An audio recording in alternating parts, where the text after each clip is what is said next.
All right, so I'm going to transition down to the back. Again, I'm going to bring the heels in towards the back side, pointing the heels toward the glutes. I'm taking my towel, I'm going to rest it over top of my hips if I'm using one to provide that extra padding just so that it doesn't push into the hip bones.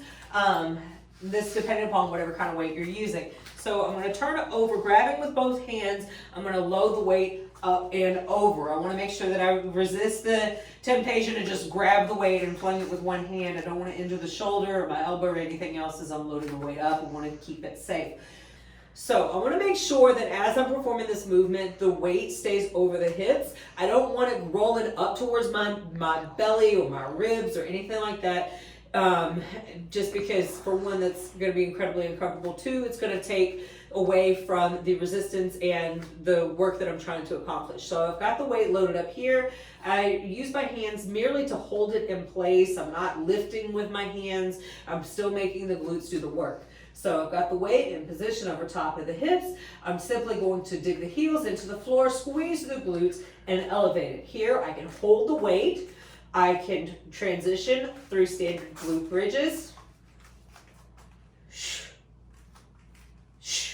Or if I really want to make it work and really want to emphasize the endurance of those muscles, I can either stay with the same weight, drop the weight to a lighter weight, and work in much quicker motions, not letting the backside fully rest on the floor before squeezing and thrusting through the hips at the top side. Now, especially if you're looking to use this exercise to strengthen your kicks, then you want to make sure that you emphasize the thrust up in through the hips. So make sure that you're not bouncing through the motion. I don't want to do that. I don't want to rock and wave. I want to have nice, solid lines as I transition from the base of the glute bridge to the extension of the hips, making sure that the glutes are completely contracted and that the hips are pressed forward.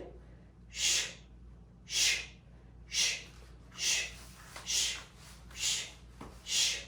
To make this a little more challenging, feel free to shift the weight out of the toes completely and into the heels, really digging the heels in, pointing the toes up to the ceiling as you really press through the motion. You should feel a much greater work happening in the hamstrings as well as the glutes.